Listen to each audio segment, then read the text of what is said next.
أعوذ بالله من الشيطان الرجيم بسم الله الرحمن الرحيم وما توفيقي إلا بالله عليه توكلت وإليه أنيب۔ اور بے شک توفیق نہیں ہے لیکن صرف اللہ کے پاس سے، اور میں توکل کرتا ہوں اللہ رب العزت پر۔ پیارے دوستو، سیرت رسول کریم صلی اللہ علیہ وآلہ وسلم سے متعلق آج کا ہمارا یہ پہلا لیکچر ہے۔ اللہم صلی علی محمد وعلی آل محمد کما صلیت علی ابراہیم وعلی آل ابراہیم انکا حمید مجید۔ اللہم بارک علی محمد وعلی آل محمد کما بارکت علی ابراہیم وعلی آل ابراہیم انکا حمید مجید۔ پیارے دوستوں، اس سلسلے کو شروع کہاں سے کیا جائے؟ کیا حضرت آدم علیہ السلام سے تم شروع نہیں کر سکتے؟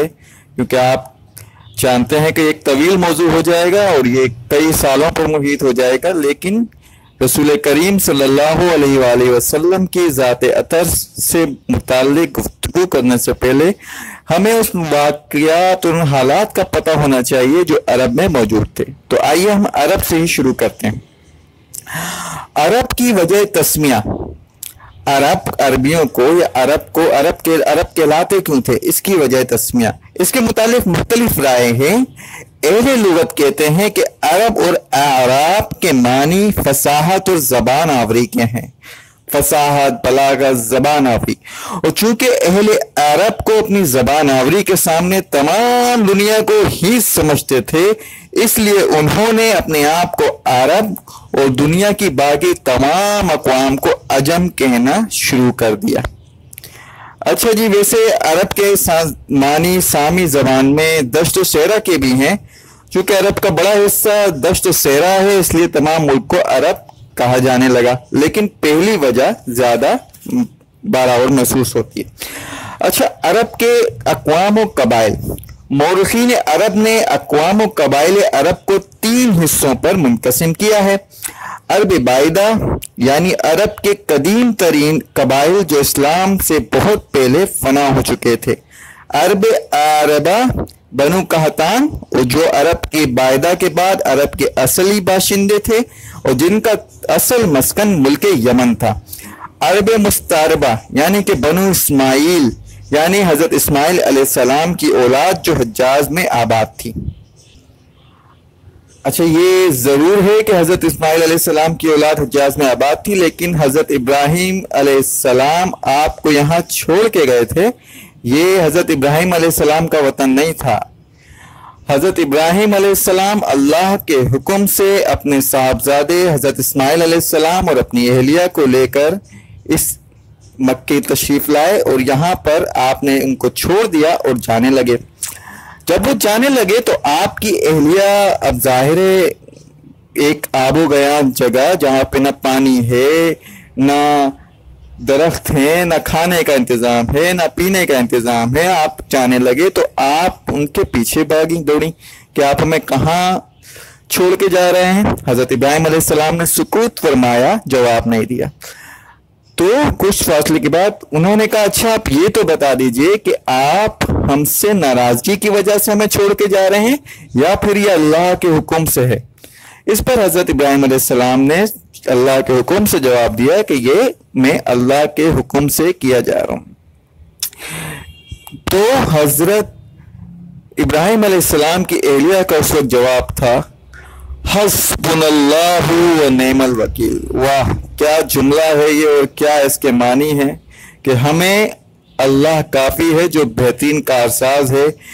یہ وہی جملہ ہے جو بعض روایات میں اور بہت ہی مستند کتابوں میں درج ہے کہ جب حضرت ابراہیم علیہ السلام کو آگ میں ڈالا جا رہا تھا تو اس وقت آپ کی زبان پہ بھی یہی جملہ تھا، حسبنا اللہ و نعم الوکیل۔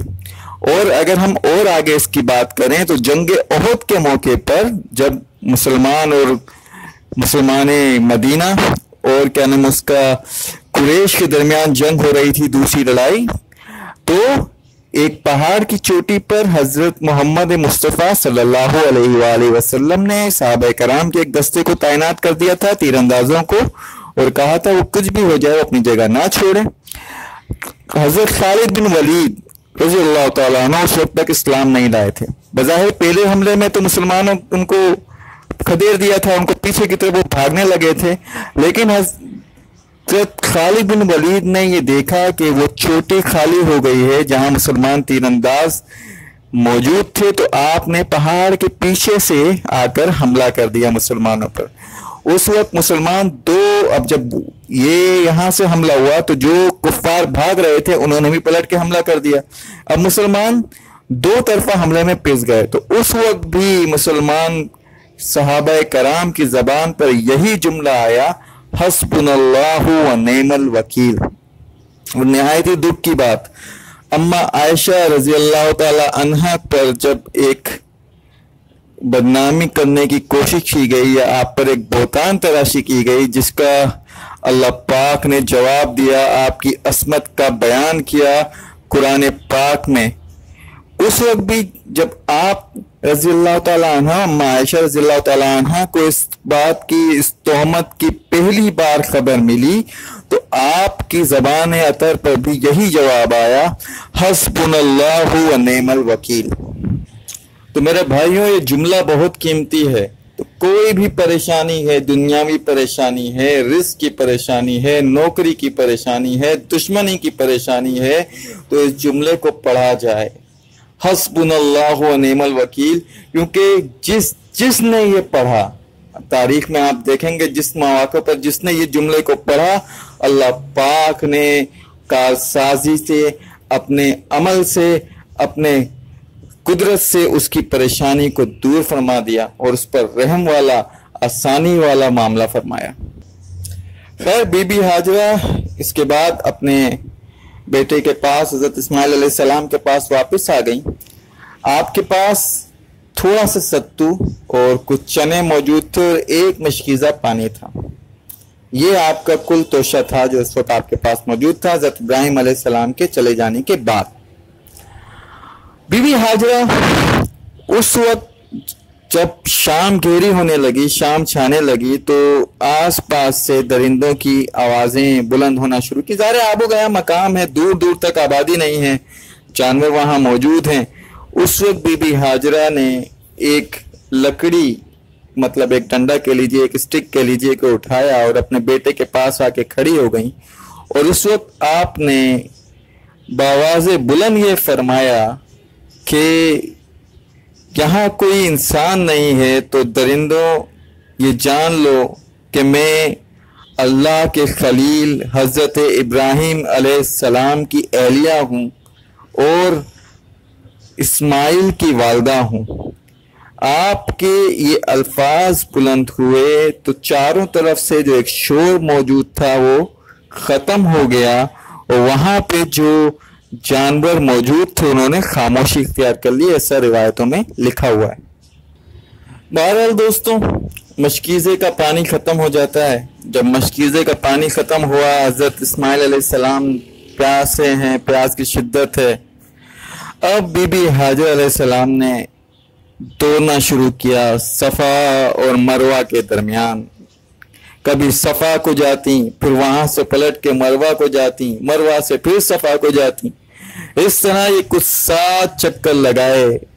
अल्लाह रब्बुल इज़्ज़त को आपका ये दौड़ना इतना पसंद आया, आपने इसको इतना मर्तबा दिया अल्लाह रब्बुल इज़्ज़त ने, कि इसे शायर अल्लाह करार दे दिया गया। बहरहाल आप अल्लाह को पुकारती और दौड़ती जाती और थक कर बैठ गईं। जब आप बैठ गईं तो आपको एक आवाज़ आई, बीबी ना घबराइए, अल्लाह की मदद आ गई। आप उठकर खड़ी हो गईं। आपने बोला, बोलने वाला कौन है, सामने आए। कोई सामने तो नहीं आया, लेकिन यही अल्फाज दोबारा सुनाई दिए और फिर अल्लाह रब्बुल इज़्ज़त ने हुक्म दिया हज़रत जिब्राइल अलैहिस्सलाम को कि जाओ और जहां हज़रत इस्माइल अलैहिस्सलाम की एड़ियां हैं वहीं पे अपने पर को मारो और अल्लाह के हुक्म से حضرت جبرائیل علیہ السلام آئے اور آپ نے حضرت اسماعیل علیہ السلام جہاں ایڑیاں موجود تھیں وہاں اپنا پر مارا اور وہاں سے چشمہ ابل پڑا، جسے آپ زمزم کے نام سے جانتے ہیں۔ تو آب زمزم کتنا قیمتی پانی ہے روئے زمین کے اوپر کہ اس میں ایک رسول حضرت جبرائیل علیہ السلام بھی اللہ کے رسول ہیں، کیونکہ وہ اللہ پاک کا قاصد ہیں، جو اللہ کا پیغام جو وحی لے کر ہمارے نبی صلی اللہ علیہ وآلہ وسلم پر اترتے تھے، باقی انبیاء کرام پر بھی آپ لے کر اترتے تھے اللہ کا پیغام۔ تو ایک رسول تو وہ ہو گئے، ایک پیغمبر حضرت ابراہیم علیہ السلام کے صاحبزادے حضرت اسماعیل علیہ السلام ہو گئے جو اس آب زمزم کے ساتھ منسلک ہیں۔ تیسرے ہمارے رسول کریم صلی اللہ علیہ وآلہ وسلم بھی اس کے ساتھ منسلک ہیں۔ وہ اس طرح کہ ایک موقع پر جب آپ اس کا مبارک پانی پی رہے تھے تو آپ نے اس پانی کو پیا اور باقی پانی کو بچا کر اس میں لعاب اپنا لعاب دہن شامل کر اس برتن کے پانی کو واپس اس کنویں میں شامل کر دیا۔ اب یہ ہماری امت کے لیے قیامت تک اس میں 3 بہت ہی محترم ہستیوں کا منسلک ہونا اور ان سے برکات کا نزول حاصل کرنا آب زمزم کی صورت میں ہمیں حاصل ہے۔ اچھا جی، زمزم کے پانی کی فضیلت جان لیجئے کہ بعض علماء کرام اسے جنت کے پانی سے بھی افضل قرار دیتے ہیں۔ اس کی ایک وجہ بیان کرتے ہیں کہ جب معراج کا واقعہ پیش آیا رسول کریم صلی اللہ علیہ وآلہ وسلم کا، اور اس سے پہلے جب رسول اللہ علیہ السلام کا سینہ مبارک کو شک کیا گیا اور رسول کریم صلی اللہ علیہ وآلہ وسلم کے دل کو دھویا گیا، تو اس وقت حضرت جبرائیل علیہ السلام سارا سامان آپریشن کا جتنا بھی سامان تھا، سوئی دھاگا جو کچھ بھی تھا، وہ تو لے کے آئے آسمان سے، جنت سے، لیکن پانی جو استعمال کیا گیا وہ آب زمزم ہی استعمال کیا گیا۔ تو اس سے علماء کرام یہ بتاتے ہیں کہ اگر کوئی آب زمزم سے زیادہ معتبر اور زیادہ برکت والا پانی ہوتا تو وہ بھی اسی وقت لایا جاتا اور آپ کے دل مبارک کو، قلب مبارک کو، قلب اطہر کو اس سے دھویا جاتا، اس سے صاف کیا جاتا، لیکن پانی آب زمزم ہی استعمال ہوا۔ اچھا جی، یمن کے علاقے میں ایک سد معارب کہلاتی تھی، جیسے سد سکندری، سد یاجوج ماجوج، یا آپ دیوار چین سمجھ لیجئے، اس طرح کے اس کو سد کہا جاتا تھا۔ انہوں نے وہاں پہ ایک ڈیم جیسا بنا رکھا تھا جہاں پہ برسات کا پانی آ کے جمع ہو جاتا تھا اور وہ سال بھر اس سے استفادہ کرتے تھے۔ وہ ٹوٹ گیا۔ اب یمن کے قبیلے، اب کیونکہ پانی نہیں ہے تو زندگی نہیں ہے۔ آپ جانتے ہیں کہ جس طرح کا وہ علاقہ ہے، پانی نہیں ہو تو اس کے بغیر کیا ہو سکتا ہے۔ جس طرح قرآن پاک میں اللہ پاک نے پانی کا ذکر کرتے فرمایا کہ ہم نے ہر جاندار کو پانی سے زندہ رکھا یا معلق رکھا، اللہ پاک کمی بیشی معاف فرمائے۔ اب یمن کے قبائل پانی کی تلاش میں نکل پڑے اور آ کر آباد ہونے لگے مختلف علاقوں میں۔ انہی میں ایک قبیلہ تھا، قبیلہ جہم۔ جب بنو جہم مکے کے قریب پہنچے تو انہوں نے کچھ پرندوں کو اڑتے ہوئے دیکھا۔ اب پرندے جہاں ہوں گے وہاں پانی تو ہوگا، اب یہ بات وہ پہلے سے جانتے تھے۔ انہوں نے اس پہ تعجب فرمایا کہ ہم نے اس علاقے میں تو کبھی پرندوں کو نہیں اڑتے دیکھا، ایسا کیسے ممکن ہے؟ تو انہوں نے اپنے کچھ ساتھیوں کو آگے روانہ کیا کہ جاؤ جا کے معلومات حاصل کرو۔ تو جب وہ لوگ گئے انہوں نے وہاں پہ دیکھا بی بی ہاجرہ علیہ السلام وہاں بیٹھی تھیں اور آپ کے صاحبزادے حضرت اسماعیل علیہ السلام بھی وہاں موجود تھے، اور چشمے یا کنواں وہاں پانی آب زمزم کا موجود تھا۔ وہ واپس آئے کہ اپنے سرداران کو اطلاع دی کہ جی ہاں وہاں پانی موجود ہے، اور وہاں پہ ایک بوڑھی خاتون بی بی ہاجرہ رضی اللہ تعالیٰ عنہ علیہ السلام کا انہوں نے ذکر کیا اور حضرت اسماعیل علیہ السلام کا انہوں نے ذکر کیا، موجود ہیں۔ اس پر قبیلہ جہم کے سرداران نے مشورہ کیا اور وہ اس مقام پر پہنچے۔ اچھا جی، ویسے تو عرب اس وقت بہت زیادہ کہہ لیجئے کہ جہالت مبتلا تھے، لیکن ان کی کچھ روایات تھیں جن کا وہ بہت پاس کرتے تھے۔ تو جب قبیلہ جوہم وہاں پہنچا بی بی حاجرہ علیہ السلام حضرت اسماعیل علیہ السلام کے پاس، تو انہوں نے بی بی حاجرہ سے عرض کی کہ دیکھیے ہم یمن سے نکلے ہوئے ہیں پانی کی تلاش میں، اور اس مقام پر پہنچے ہیں، یہاں پانی موجود ہے، تو اگر آپ اجازت دیں تو ہم یہاں ٹھہر جائیں اور آپ کے اس پانی سے استفادہ حاصل کریں۔ تو حضرت بی بی حاجرہ علیہ السلام نے کہا کہ ہاں آپ یہاں ٹھہر سکتے ہیں، اور پانی بھی لے سکتے ہیں، لیکن یہ کنواں اور اس کا پانی ملکیت آپ کی نہیں ہوگی، یہ ملکیت میری اور میرے بیٹے کی رہے گی، یہ آپ اس کے مالک نہیں ہو جائیں گے۔ استعمال کر سکتے ہیں، لے سکتے ہیں اپنی ضروریات کے لیے، لیکن آپ اس کے مالک نہیں ہیں، مالک ہم ہی رہیں گے۔ تو قبیلہ جوہم کے سرداران اس بات پر متفق ہو گئے اور انہوں نے ہاں کہا اور کہا ہمیں قبول ہے۔ بعض روایت میں یہ ہے کہ آپ کو اس میں کچھ معاوضے بھی پیش کیا گیا، یا آپ نے کچھ معاوضہ بھی طے کیا اور وہ آپ کو پانی کے استعمال کا معاوضہ بھی ملنے لگا۔ اچھا جی، اب حضرت اسماعیل علیہ السلام انہی لوگوں کے درمیان بڑے ہو جاتے ہیں، جوان ہو جاتے ہیں، اور آپ کی جو شادی ہے وہ بھی قبیلہ جوہم میں ہو جاتی ہے، اور آپ ان سے عربی زبان سیکھ لیتے ہیں، کیونکہ یمن تو خاص عرب علاقہ تھا، اور حضرت اسماعیل علیہ السلام میں پہلے بھی عرض کر چکا ہوں کہ آپ کا تعلق مکے سے نہیں تھا، تو آپ نے جو عربی سیکھی وہ اہل یمن سے سیکھی یا قبیلہ جوہم کے ذریعے سیکھی۔ تو اب مستعربہ کے معنی آپ کو واضح ہو جانا چاہیے۔ مستعربہ کے معنی کیا ہوتے ہیں؟ جو کسی سے لی گئی ہو، اصل نہ ہو۔ تو آپ کی جو عربی آپ کے پاس تھی وہ آپ کی اپنی زبان عربی نہیں تھی، آپ نے ایک عرب سے وہ زبان سیکھی، اس لیے آپ اور آپ کی اولاد عرب مستعربہ کہلائے۔ اچھا جی، جب حضرت ابراہیم علیہ السلام کو یہاں سے قریب ایک عرصہ گزر چکا تھا اور حضرت اسماعیل علیہ السلام کی عمر مبارک 16 برس ہو گئی، تو اللہ تعالیٰ نے حضرت ابراہیم علیہ السلام کو حکم دیا کہ جاؤ مکے جاؤ اور وہاں پہ جا کر میرے گھر کی یعنی کہ خانہ کعبہ کی تعمیر کرو۔ حضرت ابراہیم علیہ السلام واپس آتے ہیں اور حضرت اسماعیل علیہ السلام کے ساتھ مل کر کعبے کی تعمیر کرتے ہیں، بیت اللہ کی تعمیر کرتے ہیں، انہی بنیادوں پر جن بنیادوں پر حضرت آدم علیہ السلام نے اللہ کے گھر کی تعمیر فرمائی تھی۔ اچھا جی، ہزاروں سال گزر چکے ہیں، تو حضرت ابراہیم علیہ السلام کو بنیادیں کیسے ملی؟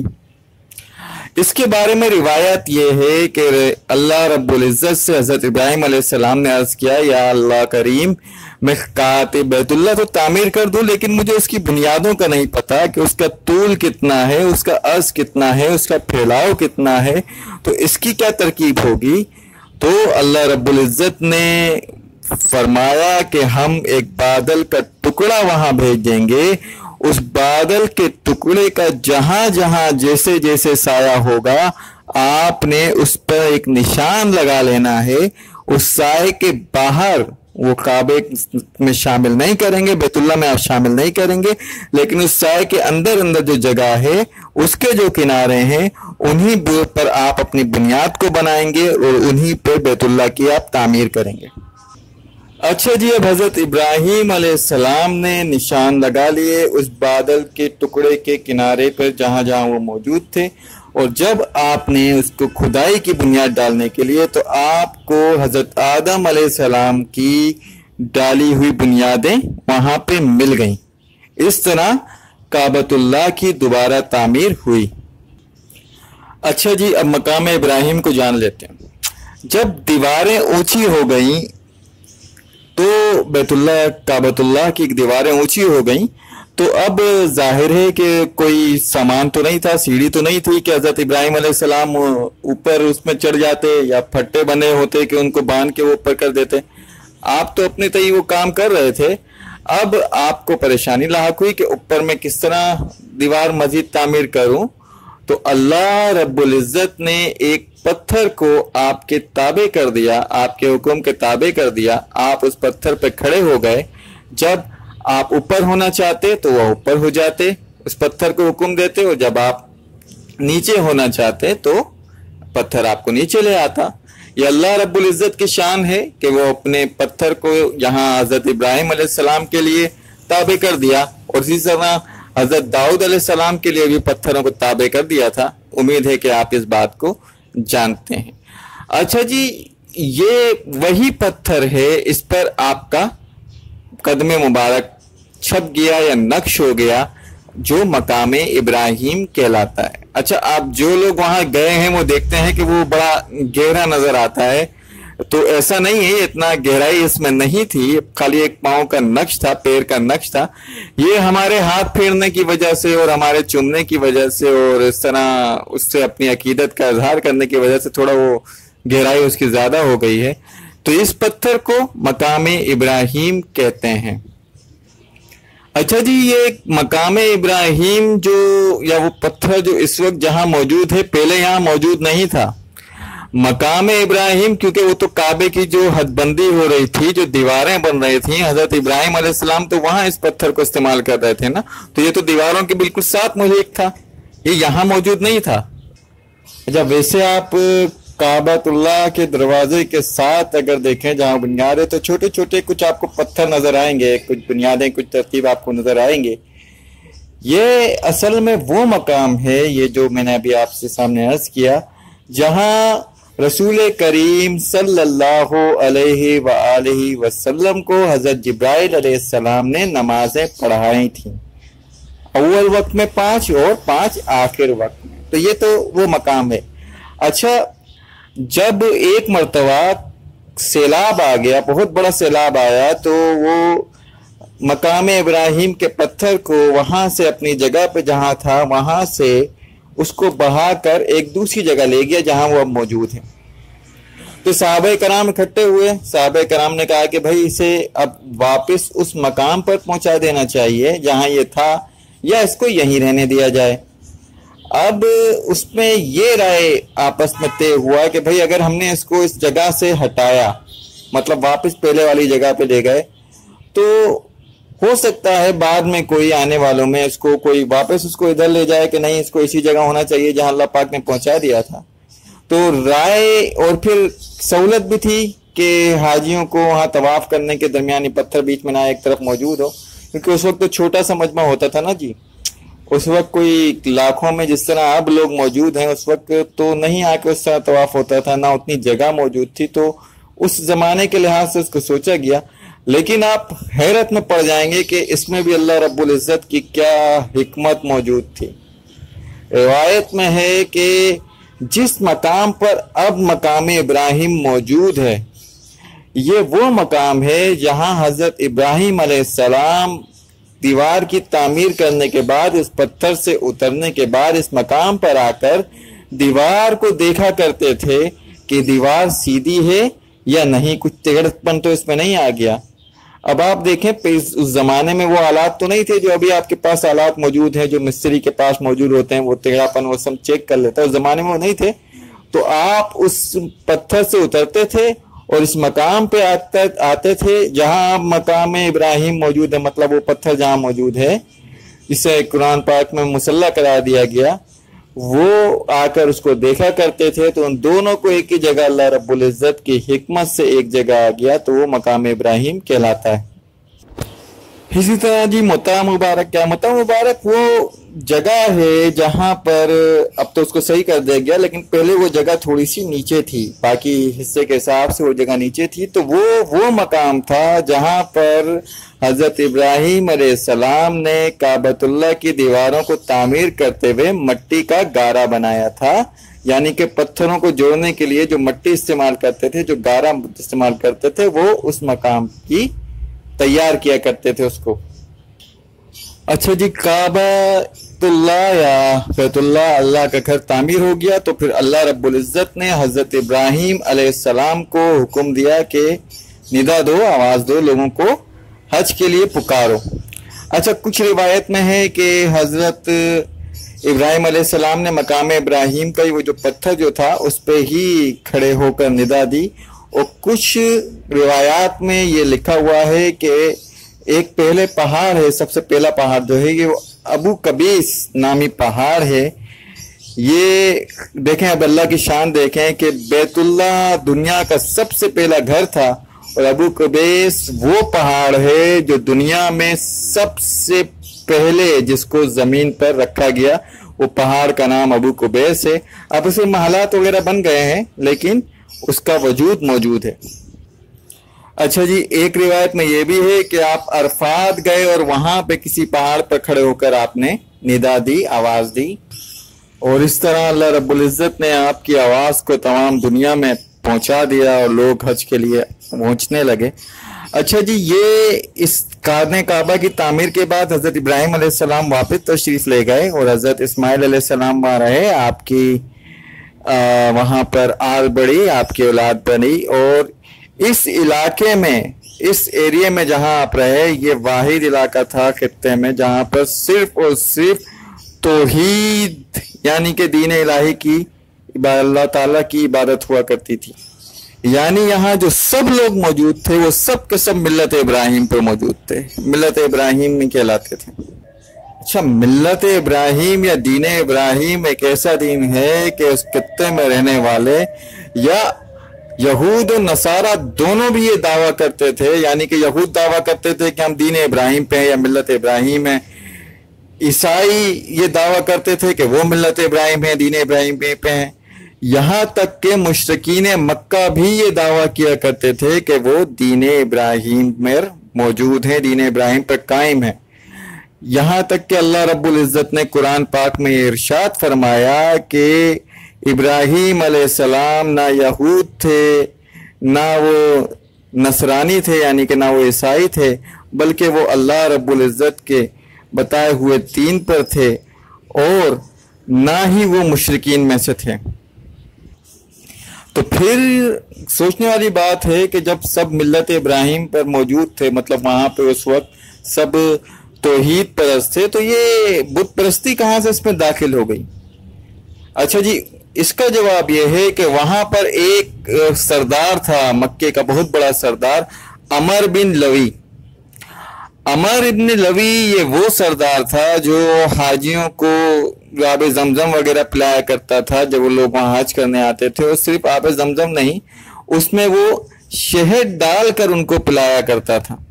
तो और इसका बड़ा मकाम और मर्तबा था मक्के में और उसके अतराफ में कि इसकी इतनी अहमियत थी कि इसकी बात को कोई ना नहीं कर सकता था।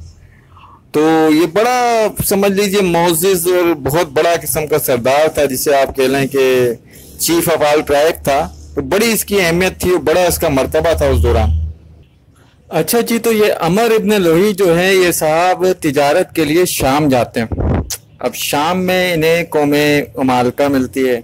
कौमे अमालका ने अपने बहुत सारे छोटे छोटे बुत बनाए हुए थे जिनकी वो पूजा करते थे। अब ये अमर बिन लोही उनसे पूछता है, भाई ये क्या है? तो वो कहते हैं कि भाई असल में अल्लाह तो एक ही है, लेकिन हम ये जो छोटे छोटे बुत हैं, ये जो दूसरे हैं, ये तमाम इलाहा हैं। कहने का मकसद ये है कि कोई मर्द की शक्ल का है, कोई औरत की शक्ल का है, कोई लकड़ी का बना हुआ है, कोई पत्थर का बना हुआ है, कोई सोने का बना हुआ है, कोई चांदी का बना हुआ है। हम जब किसी मुश्किल में होते हैं तो आकर इनकी इबादत करते हैं। अब इनकी जब हम इबादत करते हैं ये हमसे खुश हो जाते हैं। अब जब ये खुश होते हैं तो ये अल्लाह पाक से हमारी सिफारिश कर देते हैं, जिसकी वजह से अल्लाह पाक हमारी बिगड़ी बना देते हैं, हमारे काम हो जाते हैं। अच्छा जी, अब ये कौमे अमालका में ये बुत परस्ती कहाँ से आई? ये हज़रत नूह अलैहिस्सलाम के ज़माने की बात, ये वहाँ से चली आ रही थी। कौमे अमालका में ये बुत परस्ती आने की वजूहात क्या थी, इन पर गौर करना ज़रा ज़रूरी है।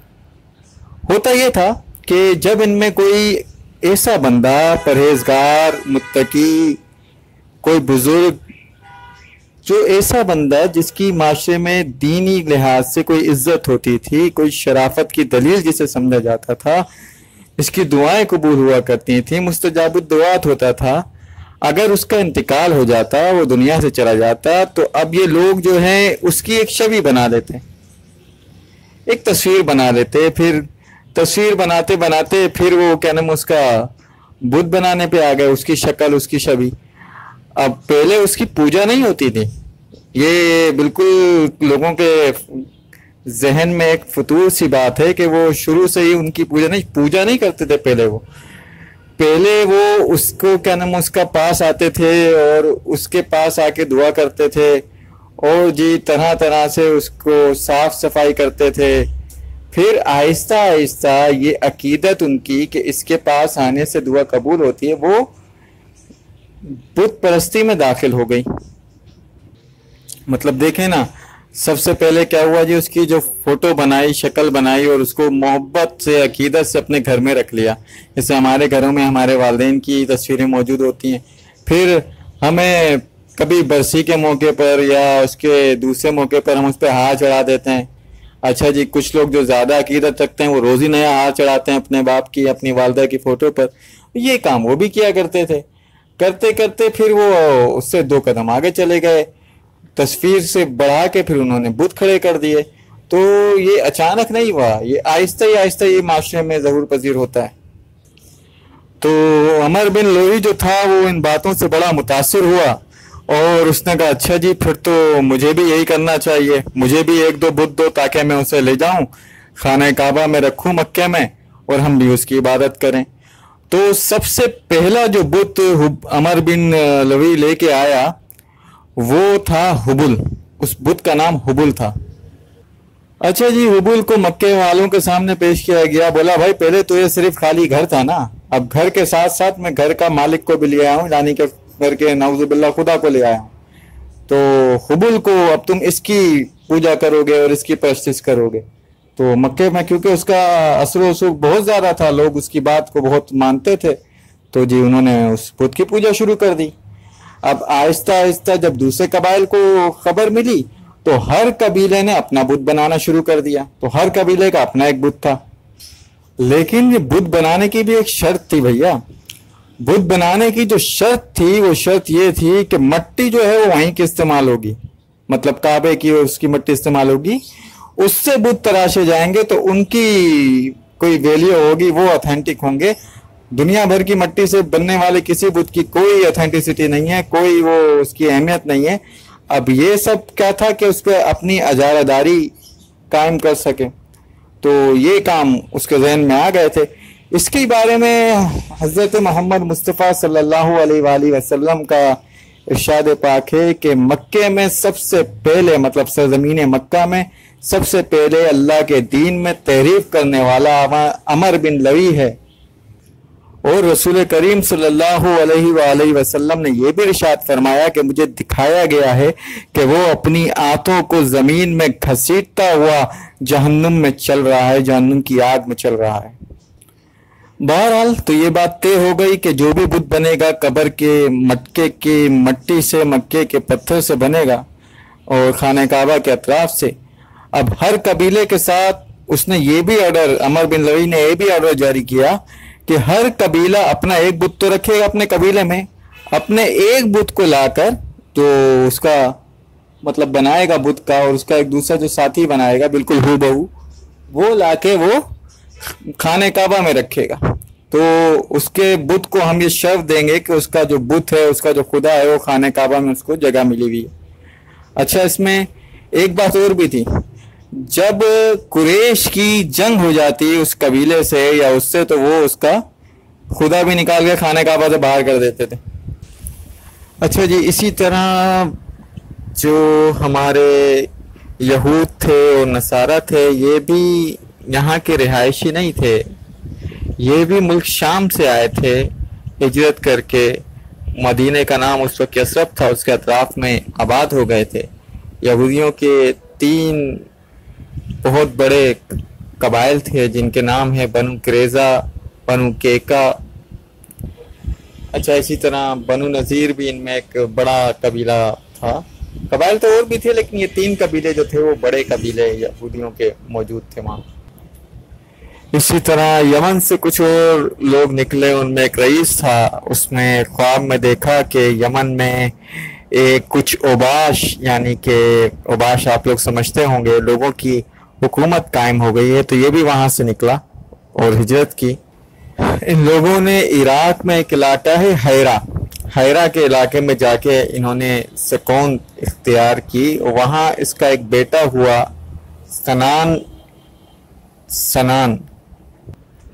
सनान बिन असद भी इसको कहा जाता है। इसका जो लक़ब था वो दुब्बा था। ये बहुत बड़ा बादशाह हुआ।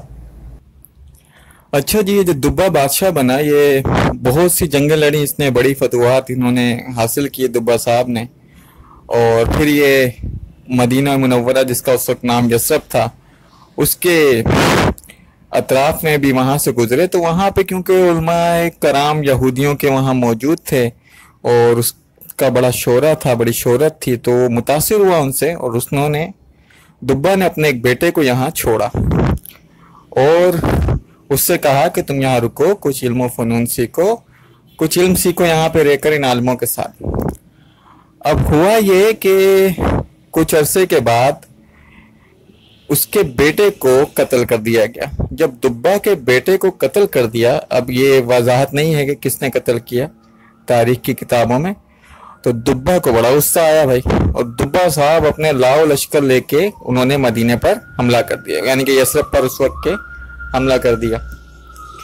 अब यहाँ बड़ी अजीब सी बात तारीख में लिखी है, लेकिन क्योंकि लिखी है बयान करना ज़रूरी है कि जब लश्करों का आमना सामना होता, दिन भर ये जंग करते, दिन भर तो जंग होती, जब दिन ख़त्म हो जाता, रात होती, तो यसरब वाले जो वहाँ पे उलमा मौजूद थे यहूद के, वो खाना पहुँचाते, यहाँ के जो मकामी लोग थे वो खाना पहुँचाते उन लोगों को जो उनसे दिन भर जंग करते थे। क्यों खाना पहुँचाते? बोला भाई अपने घरों से आए हुए, इतनी दूर आए हुए, मेहमान है, लड़ाई अपनी जगह और मेहमान नवाजी अच्छी अपनी जगह। अच्छा, दुब्बा भी इस पर थोड़ा सा हैरान था कि भाई ये किस तरह के लोग हैं। अच्छा, फिर दो आलिम यहूद के दुब्बा के पास गए, बोला भाई तुम चाहते क्या हो? तो दुब्बा ने कहा इस शहर में मेरा बेटा कत्ल हुआ है, मैं शेर को नेस्तो नाबूद कर दूंगा, यसरब को। तो उन दो आलिमों ने जवाब दिया कि तुम इस शहर को नेस्तो नाबूद नहीं कर सकते, ये वो शहर है जिसकी तरफ एक नबी का ज़हूर होने वाला है, वो हिजरत करके शहर में आएगा, तो तुम इस शहर का कुछ नहीं कर सकते, हाँ तुम खुद नेस्तो नाबूद हो जाओगे इस चक्कर में। वो कहते हैं अच्छा जी।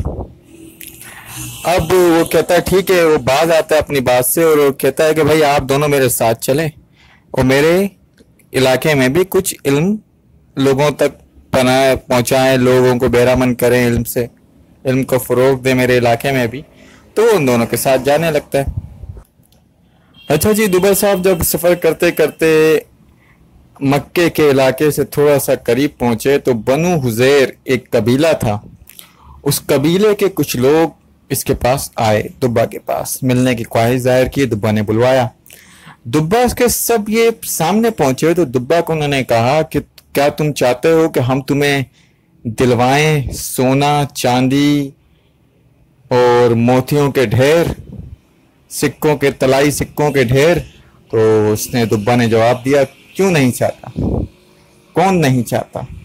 तो उन्होंने कहा ठीक है, तुम मक्के आओ, वहाँ पे एक खाना काबा बना हुआ है 4 दीवारी, उसको ढा दो, उसके नीचे कुआं है, उसमें सोने चांदी के ढेर मिलेंगे तुम्हें। तो उसने कहा कि ठीक है, मैं ऐसा ज़रूर करूँगा। अच्छा जी, ये सच बात है क्योंकि वहाँ पे आप जानते हैं लोग जाते थे तो अकीदतमंदी के तौर पर वहाँ सोना चांदी और जो भी उनके जेवरात होते थे या नकदी होती थी, तलाई होती थी, मन्नतें मांगते थे, तो उसमें वो डाल दिया करते थे। वो उसमें पड़ा हुआ था सालों से, वो ढेर था, कोई इसमें शक नहीं। लेकिन जब उसने ये इरादा किया तो फौरन ही ऐसी एक काली बदली आई जिसने वहां दिन को रात में तब्दील कर दिया। इतना सख्त अंधेरा हुआ कि हाथ को हाथ सुझाई नहीं देता था। अब ये परेशान हुआ दुब्बा। दुब्बा ने कहा ये क्या है भाई, ये तो मैंने कभी ना देखा ना सुना। उसने उन्हीं दो उलमाए कराम को बुलाया अपने पास और उनसे पूछा भाई ये क्या है? तो उन उलमाए कराम ने पूछा रास्ते में एक शहर पड़ेगा मक्का, और आपने उसके बारे में कोई बुरा ख्याल या बुरी नीयत तो नहीं की? तो कहते हैं हाँ ऐसी की, ऐसा मैंने नीयत तो की थी। और अब फौरन उसको तौबा करो उस बात पे। ठीक है जी, दुब्बा मान गया, उसने तौबा कर ली। लेकिन अब उलमाए यहूद ने कहा कि आप जाओ उस खाने काबा में, उस अल्लाह के घर के, और उसके अतराफ का तवाफ करो। उसने कहा तवाफ तो मैं नहीं जानता, लेकिन यह है कि मैं एहतराम ज़रूर करता हूँ और मैंने तौबा की अपनी बात से। اب اس رات جب وہ دبا سویا، بادشاہ دبا صاحب، تو انہوں نے خواب میں کیا دیکھا، وہ خانہ کعبہ ایک تو دیکھا، اور پھر دیکھا کہ وہ خانہ کعبہ کو غلاف چڑھا رہا ہے۔ تو اس نے صبح علماء یہود سے پوچھا کہ میں نے ایسا ایسا خواب دیکھا ہے، تو وہ علماء یہود نے کہا ہاں یہ بھی تعظیم کا ہی ایک طریقہ ہے کہ لوگ غلاف آپ چڑھا سکتے ہیں کعبے کے اوپر۔ تو کعبے کے اوپر جو پہلا غلاف چڑھا وہ سنان ابن سعد یعنی کہ اس بادشاہ دبا نے چڑھایا۔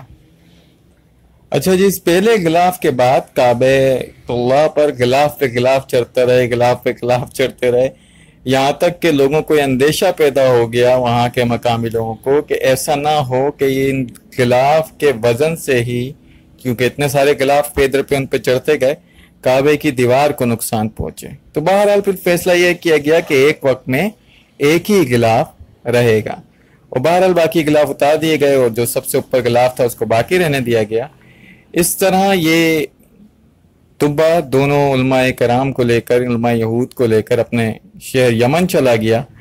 یمن میں جا کر ان دونوں علماء یہود کی وجہ سے وہاں پہ یہودیت پھیلنے لگی، وہ کافی لوگ یہودی کے زیر اثر آ کر یہودیت انہوں نے اپنا لی۔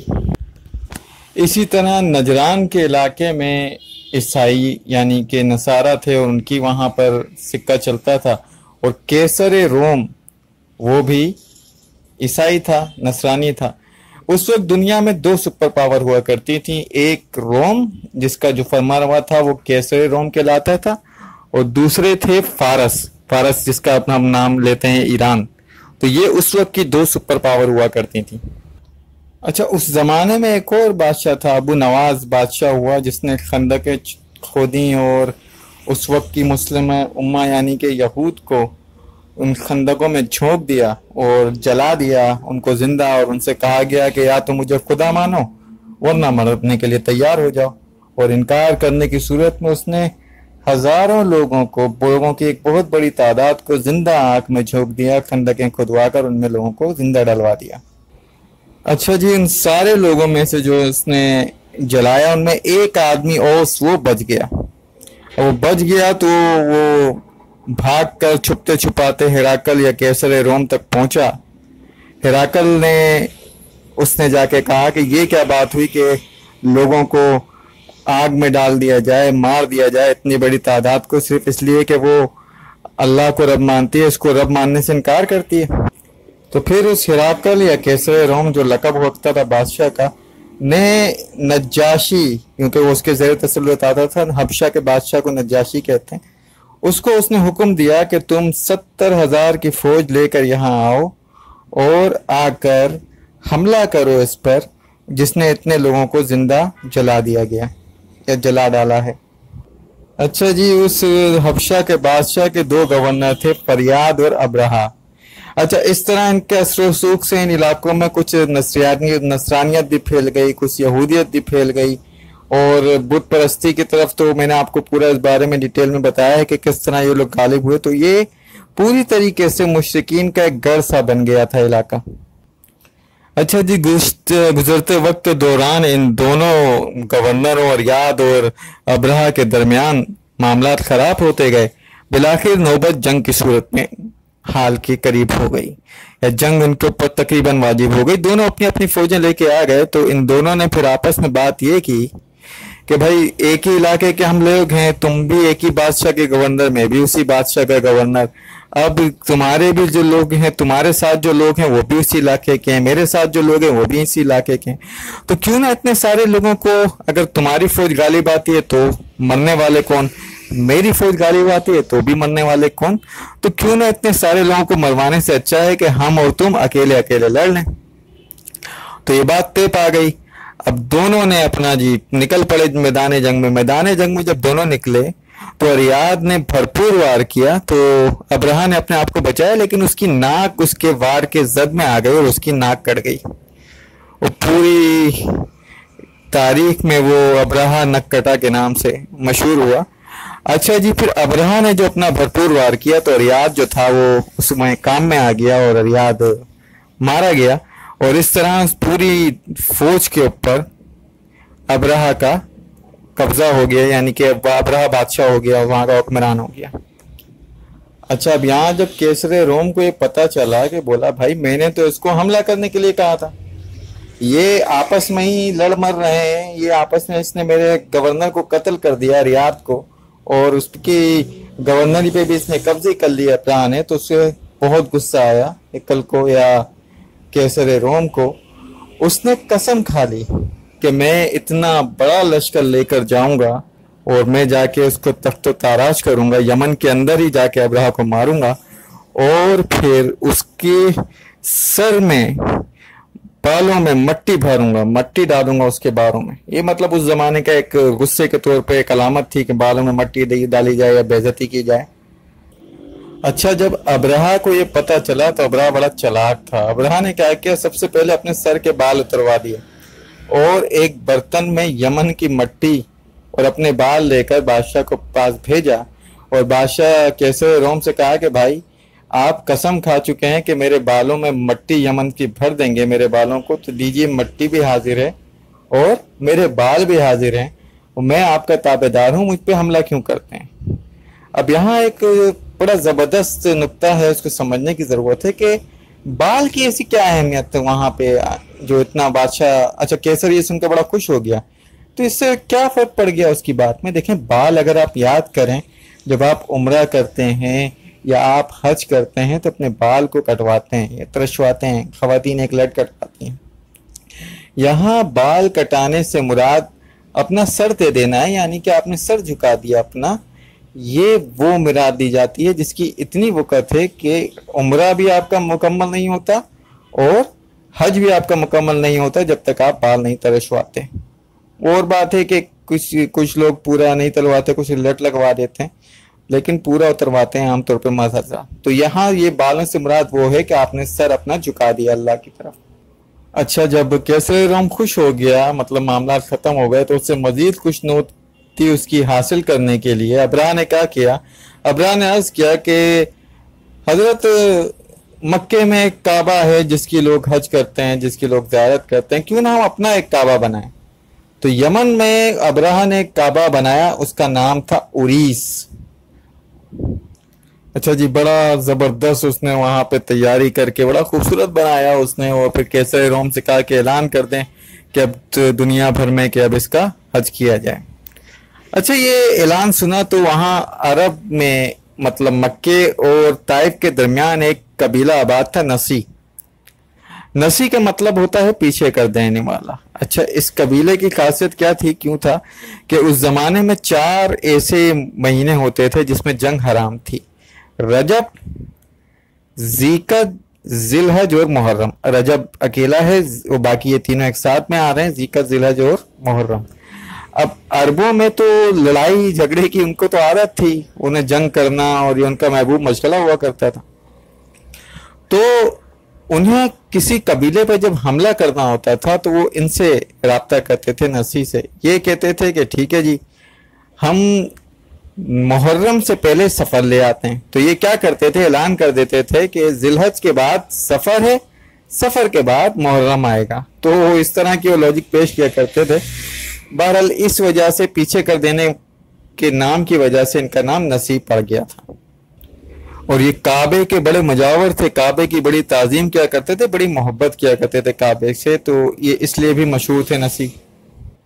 अच्छा, इसका कुरान में भी जिक्र मौजूद है उस आयत में कि वो कहते हैं कि एक साल, अल्लाह पाक फरमाता है कि एक साल तो उसे मुहर्रम नहीं देते, अगले साल उसे सफ़र बना देते। तो ये वाक़े का जिक्र कुरान में भी है। बहरहाल ये नसी कबीले के कुछ लोगों को जब ये मालूम हुआ है कि वहाँ पे ऐसा ऐसा ऐलान हो गया है, वहाँ का हज हुआ करेगा, तो इनको बड़ा गुस्सा है। इन्होंने कहा भाई हम जहाँ के मजावर हैं, हम जहाँ के वो हैं, जहाँ से हमारी शान है, वो शान ही हमारी ख़त्म हो जाएगी। तो इसमें से चंद लोग छुपते छुपाते उस इलाके में पहुँचे, यमन या हबशा, हबशा मतलब उसकी का हिस्सा था, वहाँ पहुँचे उस इलाके में जहाँ क्वेस कायम था, जो काबा बनाया था अबरहा ने। और वहाँ जाकर दिन में इबादत की नियत से मतलब दिखावा करके दाखिल हो गए, और रात में वहाँ दीवारों पर उन्होंने गंदगी करके वहाँ से इकट्ठा की और उसको दीवारों पर लीप दिया, मतलब गंदा कर दिया पूरा वो। अब सुबह جب ابرہہ کو خبر ہوئی تو ابرہہ نے پوچھا یہ کون کر سکتا ہے؟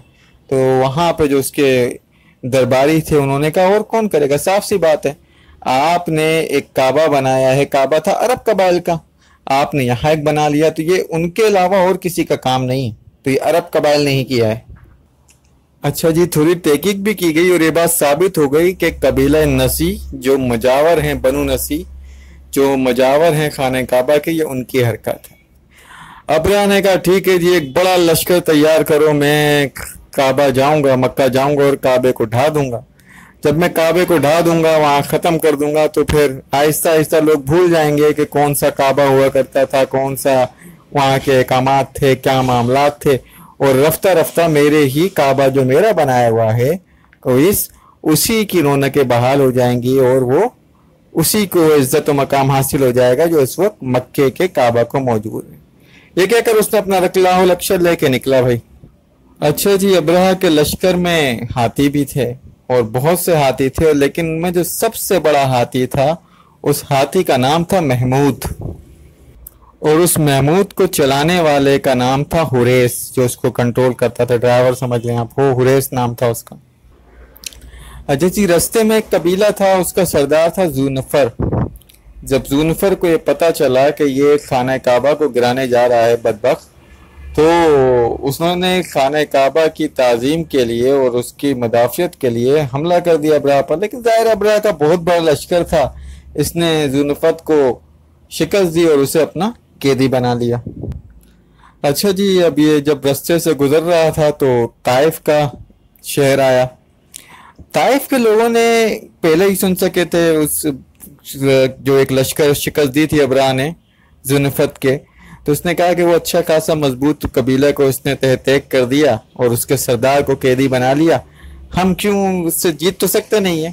تو انہوں نے طائف کے لوگوں نے آ کر ابرہہ سے بات کی کہ بھائی تم جا رہے ہو مکے کو کعبے کو ڈھانے، تم جانو کعبہ جانے مکہ جانے، ہم تمہارے راستہ نہیں روکیں گے، لیکن شرط یہ ہے کہ تم بھی ہمیں نقصان نہیں پہنچاؤ گے۔ ابرہہ نے کہا بالکل، مجھے تمہارے سے کیا لینا دینا، میں تو کعبے کو ڈھانے جا رہا ہوں۔ اس پہ ابرہہ نے مان لیا۔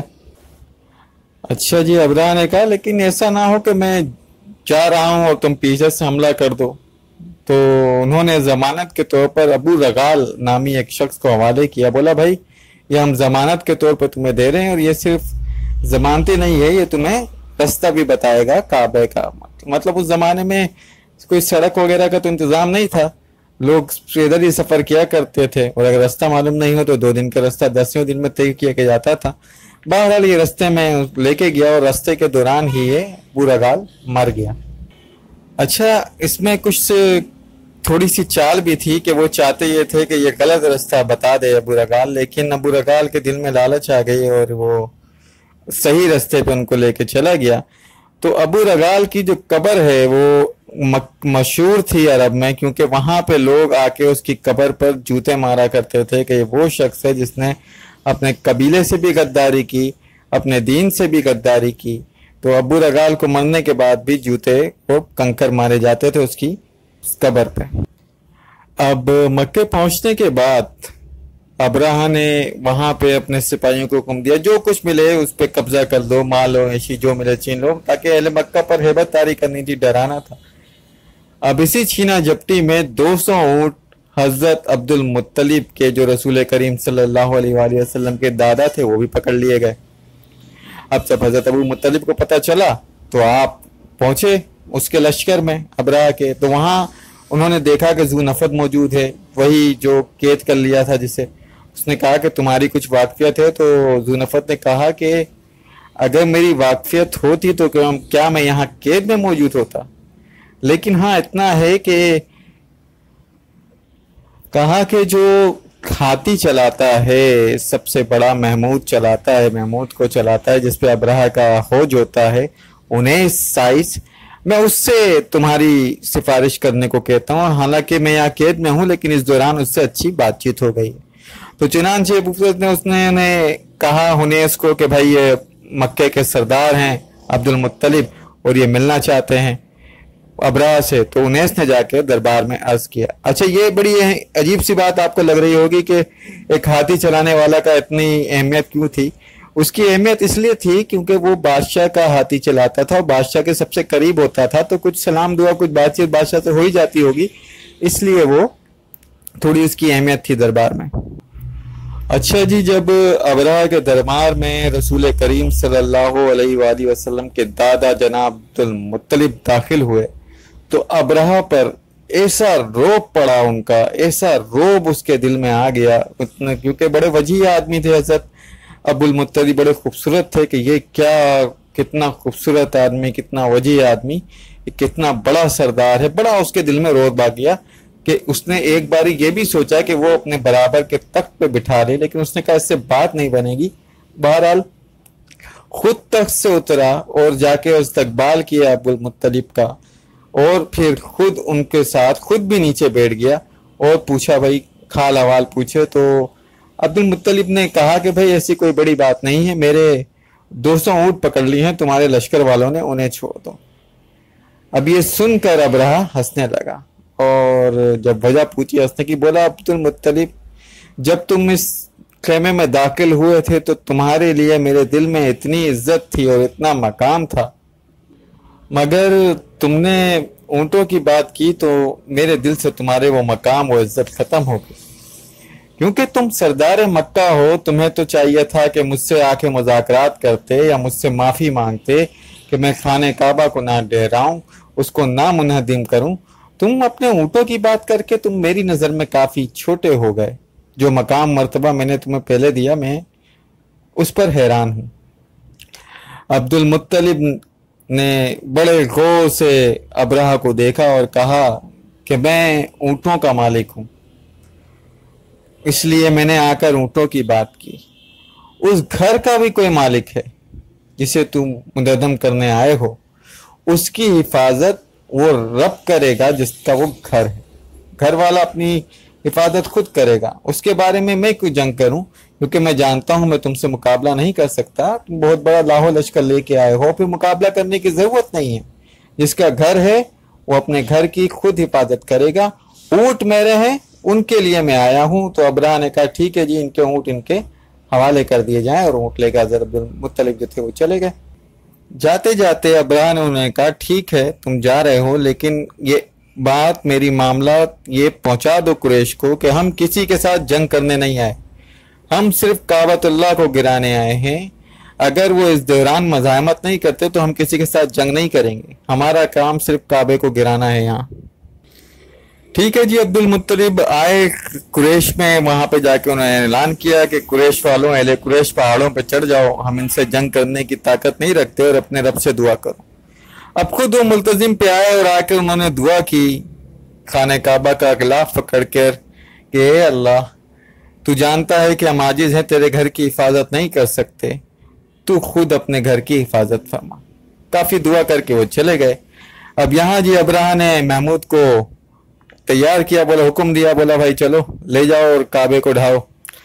अब जो अबू नफद था, वो सरदार जिसे कैद में किया हुआ था, वो था तो कैद में, किसी तरह वो मौका पाकर महमूद के कान के करीब हो गया और उस पर लटक गया। महमूद बहुत बड़ा हाथी था और जाकर उसने बोला उसके कान में, बैठ जाओ महमूद, बैठ जाओ, आगे मत बढ़ो, काबतुल्लाह है, ये अल्लाह का घर है जिसे तुम ढाने जा रहे हो। ये सुनना था कि महमूद बैठ गया। अब महमूद जब बैठ गया तो अबरहा परेशान हुआ। अबरहा ने उसके साइज को चलाने वाले को हुक्म दिया कि भाई इसको चलाओ। अब उसने कोशिश की वो महमूद हिल के ना दे। बहरहाल उसने कहा चलो इसको यमन की तरफ मोड़ दें। जब यमन की तरफ मोड़ के उसे चलाया तो महमूद चलने लगा। अब चक्कर काट के दोबारा जब काबे की तरफ को उसका मुंह किया, वो दोबारा बैठ गया, उसने चलने से इनकार कर दिया। तो अबरहा परेशान हुआ कि ये क्या मामला है भाई, ये तो चलता नहीं है काबे की तरफ। तो बहरहाल तो हरीस ने कहा कि भाई आपके सामने की बात है, यमन की तरफ तो जाता है लेकिन काबतुल्लाह की तरफ नहीं जाता। इसी दौरान अचानक खाने काबा के पास से, मतलब उसके पीछे से एक स्याही सी छा गई और छोटे छोटे परिंदे लाखों की तादाद में वहां से उड़ते हुए आने लगे, जिसे कुरान पाक में अल्लाह पाक फरमाता है अलम औज़ु बिल्लाहि मिनश शैतानिर रजीम बिस्मिल्लाहिर रहमानिर रहीम अलम तरा कैफ फअल रब्बुका बिअस्हाबिल फील अलम यजअल कैदहुम फी तदलील वअरसल अलैहिम तैरन अबाबील तरमिहिम बिहिजारतिन मिन सिज्जीलिन फजअलहुम कअस्फिन माकूल। ए मेरे हबीब, क्या आपने नहीं देखा कि हमने हाथी वालों के साथ क्या सलूक किया, कैसे उनकी चाल को मिटा डाला और फिर परिंदों के गोल पर गोल भेजे और फिर उनको ऐसा कर दिया जैसे खाया हुआ फूस। वो छोटे परिंदे, जो छोटे छोटे परिंदे थे, अपने पास 3 कंकर लेके आया था हर परिंदा। 2 कंकर उसके हाथ में होते थे और 1 कंकर उसके मुंह में, उसकी चोंच में होता था। इन कंकरों को उस जमाने में अल्लाह पाक ने वो ताकत अता फरमा दी कि आप देखें जिस तरह से अभी बमबारी की जाती है, उसी तरह उन्होंने बमबारी की उस लश्कर के ऊपर।